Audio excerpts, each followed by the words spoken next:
Welcome to yet another episode of Miss the Mark. Today's episode is going to be a grab bag.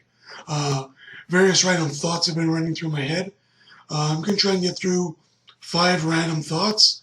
And if you have any conspiracy theories or thoughts that you want me to discuss, send them down in the comments. I'll add them to my pile. And every few days, once a week, depending on how many I get, I will go through them. So here is the first episode of Random Thoughts.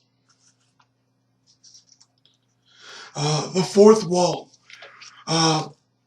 Best I can describe it, the fourth wall is CM Punk's pipe bomb. Going through and kind of breaking down characters and the real people, what happens backstage, all the little, nods to the camera, nods to the workers in the back. Infamously known as CM Punk's pipe bomb when he goes, "Hey Colt, how things going?" Referring to Colt Cabana, who was fired by WWE some time ago as they couldn't figure out a proper character for him. The way I view things is, it's a good thing. Today, nowadays, with the internet and the way people communicate, it's a known fact that things happen behind closed doors, things happen backstage that aren't scripted, that don't make it to TV, character developments, character changes, and everybody knows, for the most part, what's going on. So why not let everybody know what's going on? And the workers saying, "I know that you know that I know."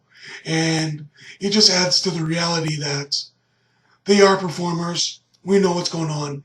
They know that we know what's going on. Let's not try and hide it anymore. It's not pretend. Topic 2. Character assassination.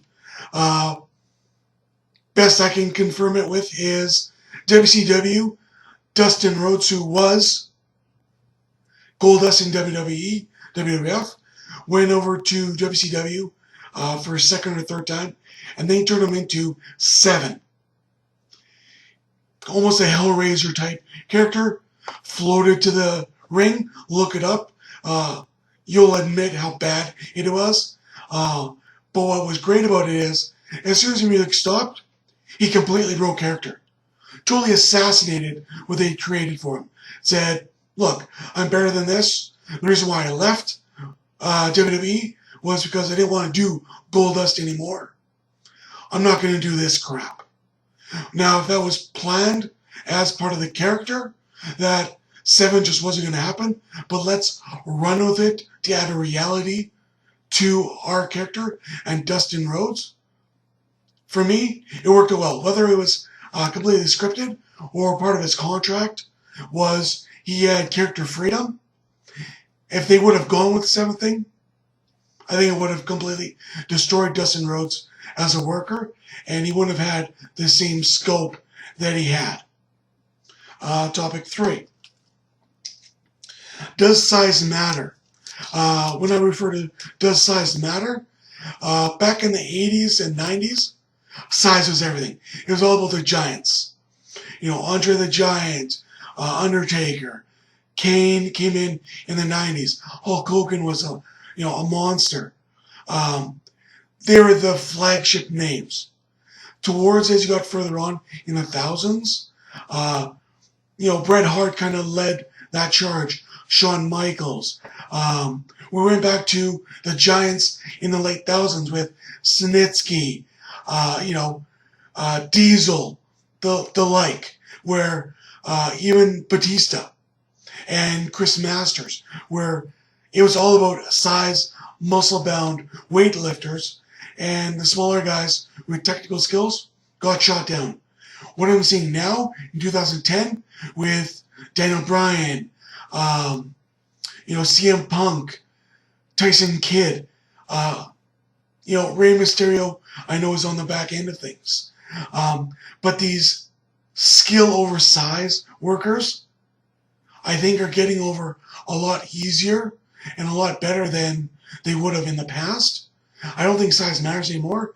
People understand a skilled worker who is 4 inches shorter, 50 pounds lighter than someone like a Ryback, and the whole Batista issue, and Mason Ryan. I think we've gone past the point where these larger-than-life characters are useless in most fans' minds if they can't perform in a match more than 3 moves and a match lasting longer than 2 minutes. So does size matter? Not anymore. Can technique matter? Absolutely. Topic 4. Brodus Clay and Rikishi. Here we are where I was really miffed by the fact of them bringing back Brodus Clay as this Funkasaurus, and we were supposed to see him come back as some monster. Wasn't totally sold on the dancing Funkasaurus, kind of like what they did to Rikishi, where Rikishi was, badass, and then he was just a dancing fool.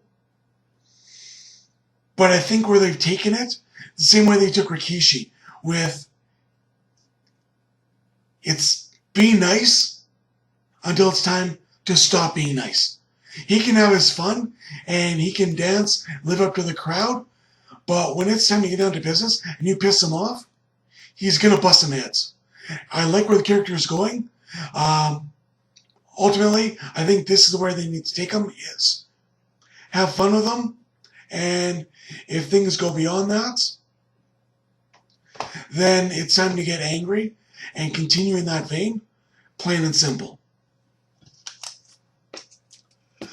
Topic 5. Independent companies. Now, I did a small amount of pro wrestling in my history. The one question I asked that always stuck out to me was, hey, did you catch that episode of this and that?